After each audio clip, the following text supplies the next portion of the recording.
Hola a todos, nuevamente un videíto más para aporte jurídico. Hoy día voy a tratar el tema del feminicidio. En mi video anterior hablé sobre la familia y hablé sobre la violencia familiar. Hubo una parte donde puse de manifiesto una estrategia de defensa que son utilizados por la defensa técnica cuando se presenta este tipo de denuncia por violencia familiar. Un consejo como profesional, como hijo, como padre, como esposo, les digo a las mujeres, a las señoras o a las jovencitas o adultos mayores que son víctimas de este tipo de hecho de violencia familiar, nunca cometan ese grave error de desistir de la denuncia. ¿Por qué se los digo? Consecuencias fatales, el feminicidio.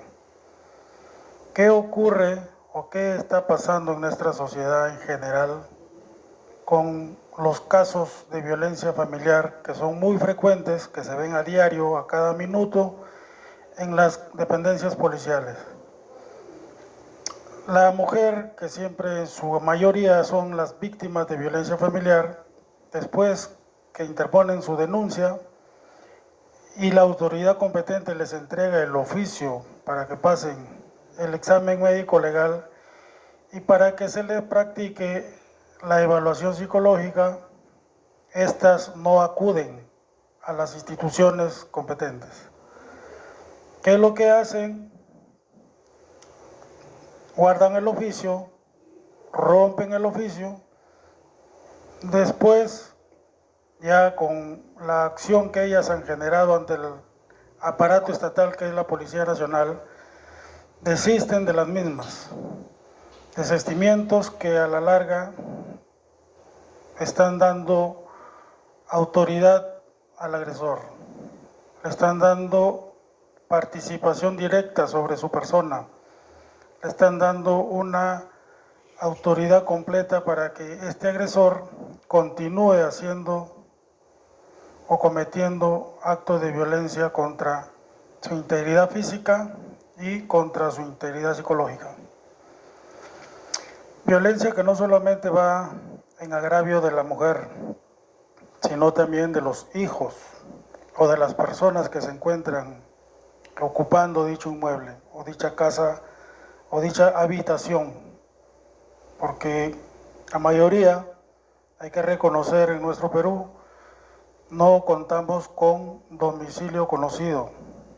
Si somos jovencitos, nos hacemos de familia, esta pareja bien va y se instala en la casa del padre o se instala en la casa de los padres de la mujer. A grosso modo, ¿cómo se le llama o cómo se le denomina esta calificación? Lo llamaré así, ¿no? Se denomina pues una familia inestable. Se forma de esta manera o se empieza a generar la célula de la sociedad de manera inestable por cuestiones económicas, por cuestiones de inmadurez, que la mayoría de jovencitos pues cometen este grave error de mantener relaciones sexuales a temprana edad y se embarazan, no ni siquiera tener un trabajo conocido y mucho menos un hogar donde vivir. ¿Quién es el que paga los platos rotos cuando ocurre esto? Son los padres. Valoremos la condición de los padres. Si estos son peor que los hijos, tampoco cuentan con un trabajo, viven en casa alquilada o viven en un cuartucho, un cuartito, disculpen la expresión, o viven en un cuarto pequeño. ¿Cómo podemos nosotros dar estabilidad o generar armonía en una sociedad familiar? Esto es algo imposible. Son estas pues las consecuencias que poco a poco se va generando la violencia, el estrés, el hostigamiento, la violencia, la coacción, el acoso sexual, que actualmente se ve de padre a hijas, de madre a hijos, de tíos a sobrinas, de hermana a hermanos, hermanos o a hermanas. Esta situación muy común en nuestra sociedad. ¿Consecuencia de qué? Consecuencia del libertinaje. Nuestro Perú, si bien somos un país democrático, nuestros ciudadanos lo confundimos con el libertinaje. ¿Por qué lo digo? La democracia no solamente deviene del Estado para la sociedad, sino también deviene dentro de cada núcleo familiar. Democracia no es sinónimo de libertinaje. Democracia es sinónimo de respeto. Es sinónimo de obligación. Es sinónimo de responsabilidad. Por lo tanto, el nivel cultural en el cual el país es variado, no podemos exigir, a pesar de que el Estado está realizando un sinnúmero de actividades para remediar este mal social. Es algo que no puede controlarse. Aparte de ello, todo lo que les estoy manifestando, también existe el prevalimiento, que es el actuar de la gente que comete la violencia sobre una persona sumándose a autoridad absoluta. Esto se ve en los hogares, que por lo general es realizado por el padre o por el hombre de la familia, ¿no? Siente autoridad, se siente con poder, se siente superior a la esposa, a la conviviente, y por lo tanto pues se siente con ese derecho equivocado de maltratarla, de agredirla, de ofenderla, de insultarla, de agredirla sexualmente, porque la violación sexual no solamente se genera de hombre a mujer en forma clandestina, sino también dentro de los hogares. Esto tengamos en cuenta. De todo esto, cuando la mujer se retracta de la denuncia que ya interpuso por violencia familiar, va a generarle mayor poder al agresor. Se va a sentir con mayor autoridad sobre la persona, sobre la mujer. Y esto pues da como consecuencia el feminicidio, un flagelo que siempre se ha estado repitiendo en todas las sociedades, en todos los países. A diferencia pues que la legislación peruana también lo ha integrado al Código Penal en su artículo 108b. Es una situación, un flagelo, un delito que va a recaer única y exclusivamente sobre el sexo femenino. No podemos hablar de feminicidio si es que el delito no es cometido contra la mujer. Y por lógica, el accionante o el agente activo, la persona que comete el delito de feminicidio, siempre tiene que ser un hombre. Eso lo exige la norma. Si bien no le especifica a detalle el artículo que acabo de mencionar, siempre el autor o siempre el que va a realizar este delito de feminicidio tiene que ser un hombre. Por lo tanto, el feminicidio, muy visto como consecuencia de la violencia familiar, que también lo estipula este artículo, es por consecuencia de que la misma mujer es la que permite, es la que genera que la violencia, que el maltrato físico y psicológico se convierta en una actividad sistemática dentro del hogar. Esta actividad sistemática, pues, con el pasar, con el devenir de los años, de los meses, de las semanas, llega el momento en que el autor de este tipo de delito ya se siente con demasiado poder, al ver pues la intimidación que ha generado en la familia, al ver la amenaza, el trauma que ha generado dentro de su propia familia, este se siente con derecho al extremo de liquidar a la mujer cuando ya el maltrato se ha vuelto repetitivo. Evitemos esto, señoras. La agravante en este delito es cuando el delito se comete en niñas y en adultas mayores. Tengamos muy en cuenta, porque la violencia familiar actualmente no solamente se está viendo de parejas, sino también de hijos a madres. Denuncien, señores, señoras, denuncien cuando sean víctimas de violencia familiar. No se queden calladas, no se arrepientan después de poner la denuncia, porque si ustedes hacen este tipo de denuncia para después no pasar el examen médico, no pasar la evaluación psicológica, van a terminar liquidadas por su pareja.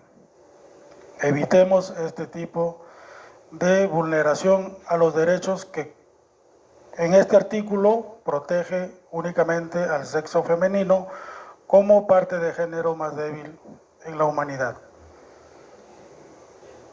Como último punto voy a tocar o voy a explicar la forma, el procedimiento de cómo realizar una denuncia por violencia familiar. No es necesario que la misma víctima acuda a la autoridad competente y denuncie. Lo puede hacer cualquier miembro de la familia o cualquier vecino o persona que sea testigo de que se está realizando un acto violento contra la mujer.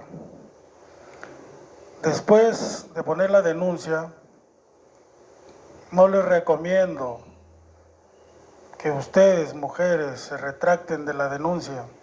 ¿Por qué? Porque con esto, como repito, están generando impunidad y están generando un poder absoluto del agresor hacia ustedes. Evitemos este tipo de convencimiento que muchas veces las mujeres, pues, por necesidad económica, al decirnos, si se va preso mi esposo, ¿quién va a alimentar a mis hijos? Él es el que paga la luz, él es el que paga el agua, yo soy una simple madre de familia que me dedico al hogar.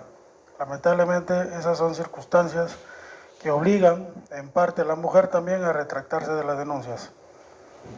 Pero como somos seres humanos, estamos llenos de salud, de vida, pues hagámonos un esfuerzo y pongámonos a trabajar para de esta manera no depender del agresor. Cuando la Policía Nacional toma conocimiento del hecho, asienta la denuncia, toma declaración, se le va a entregar el oficio para el médico legista y el oficio para una evaluación psicológica. Cuando ustedes reciban este oficio, este documento, por favor acudan al médico legista para que sean evaluadas. Acudan al psicólogo también para que sean evaluadas psicológicamente y de esta manera determinar pues si hay o no hay violencia familiar. La violencia familiar, como les comenté en mi video anterior, se da de dos formas. Bien puede ser por agresión física o bien puede ser por maltrato psicológico. Cualquiera de las dos instituciones que se presente en este delito, en esta denuncia, el aparato fiscal se va a accionar penalmente, ¿no? Porque ya se está demostrando a través de una pericia de oficio que efectivamente pues lo manifestado por la parte agraviada es verdad. Tampoco es recomendable poner denuncias por una simple riña o por una simple venganza, porque eso más bien les puede generar problemas legales a ustedes mismas por presentar denuncias calumniosas. No es recomendable. Siempre hay que actuar con la verdad y ser legales en nuestros propios actos. La violencia familiar, después cuando ya se pone la denuncia, si la Policía Nacional del Perú logra intervenir dentro de las 24 horas a este agresor, pues automáticamente va a ser detenido. ¿Por qué? Porque está dentro de la flagrancia delictiva. Entonces, ustedes, señoras, cuando sean víctimas de este tipo de eventos, si el esposo llega en estado de ebriedad, en estado de drogadicción, con mayor razón deben acudir a la autoridad competente. ¿Por qué? Porque pueden ser víctimas de feminicidio. Tengan bastante cuidado. El artículo 108b del Código Penal señala 9 contextos para calificar objetivamente esta conducta delictiva. Y siendo uno, pues uno de estos contextos es la violencia familiar. Así que ya están advertidas, señoras o mujeres, hablemos en términos genéricos, mujeres, ustedes no permitan ser víctima o permitan que el agresor tome poder sobre su vida. Denuncien y no se queden calladas, pero denuncien cosas que efectivamente ocurren o le han ocurrido. No vaya usted a la comisaría y invente hechos, eventos, que cuando son revisadas o son tratadas por el médico legista, pues este va a arrojar un resultado distinto. La denuncia cuando se interpone autoridad competente debe ser en todos sus extremos cierta, verdadera y real. No hay que caer en extremos de mentiras o engaños con la finalidad de satisfacer una venganza personal. Ese es mi aporte del día de hoy. Muchas gracias.